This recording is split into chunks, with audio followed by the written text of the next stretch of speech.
चलिए आज उस प्रेम कहानी की बात करते हैं जिसे दुनिया की पहली प्रेम कहानी भी कहा जाता है।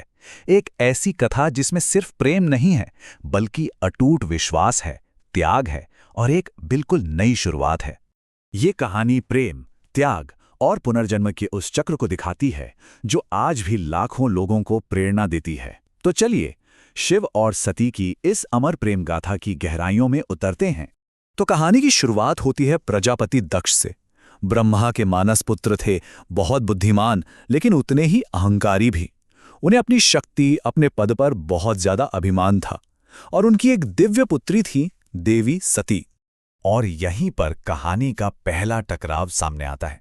सोचिए, एक तरफ है राजा दक्ष जो अपनी बेटी की शादी किसी वैभवशाली राजा या राजकुमार से करना चाहते थे, और दूसरी तरफ थी सती जिनका दिल एक वैरागी शिव के लिए धड़कता था। ये दक्ष की सांसारिक सोच और सती के अलौकिक प्रेम के बीच का सीधा संघर्ष था। जहां दुनिया को शिव के रूप में एक शमशानवासी, शरीर पर भस्म लगाने वाला और सांपों को आभूषण की तरह पहनने वाला दिखता था, वहीं सती को उन्हीं वैरागी गुणों में सुंदरता नजर आती थी। उनके लिए तो शिव ही सब कुछ थे। अब सती का सिर्फ एक ही लक्ष्य था, शिव को अपने पति के रूप में पाना, और इसके लिए उन्होंने चुना कठोर तपस्या का मार्ग। अपने पिता की इच्छा के खिलाफ जाकर उन्होंने सारे राजसी सुख छोड़ दिए और पूरी तरह से शिव के ध्यान में डूब गईं। उनका ये दृढ़ संकल्प देखकर तीनों लोग हैरान थे, और आखिर में सती की अटूट भक्ति रंग लाई। महादेव प्रसन्न हुए, प्रकट हुए और सती को अपनी पत्नी के रूप में स्वीकार किया। इस दिव्य मिलन से पूरे ब्रह्मांड में जैसे आनंद की लहर दौड़ गई। अब जरा शिव की बारात की कल्पना कीजिए। ये कोई घोड़ों और हाथियों वाली बारात नहीं थी।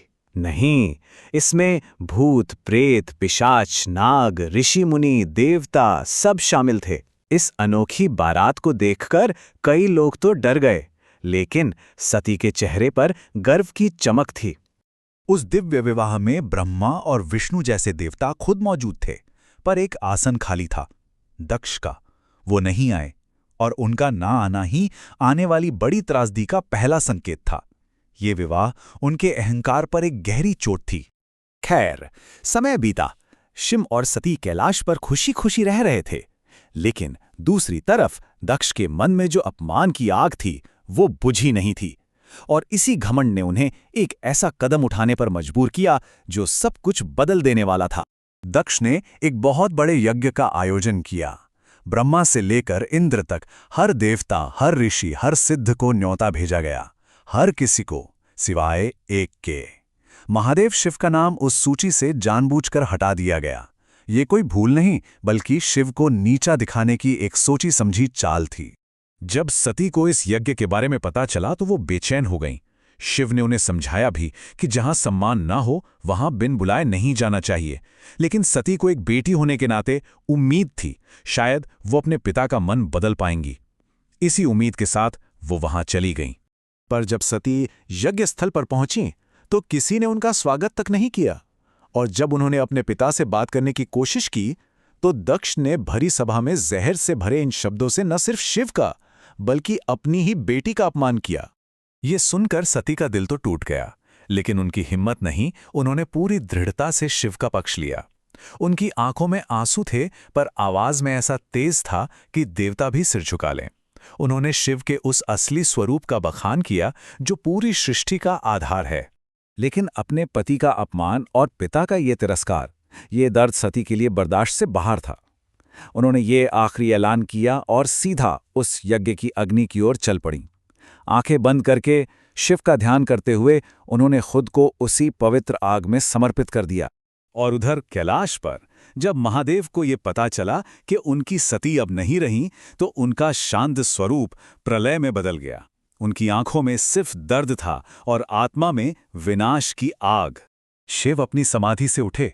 उन्होंने कुछ कहा नहीं, बस गुस्से में अपनी जटाओं में से एक लट उखाड़ी और जमीन पर दे मारी। उसी पल धरती कांप उठी और शिव के क्रोध ने एक भयानक रूप ले लिया, जिसका नाम था वीरभद्र। वीरभद्र बिजली की तेजी से दक्ष के यज्ञ की तरफ बढ़ा। उसने यज्ञ की वेदी तोड़ दी, सब कुछ तहस नहस कर दिया। उसके सामने कोई नहीं टिक सका, और आखिर में उसने एक ही वार में दक्ष का सिर धड़ से अलग कर दिया। अहंकार का अंत हो चुका था। जब महादेव खुद उस यज्ञ स्थल पर पहुंचे तो उन्होंने सती के जले हुए शरीर को देखा। वो दृश्य देखकर उनका सारा क्रोध एक गहरे, कभी ना खत्म होने वाले दुख में बदल गया।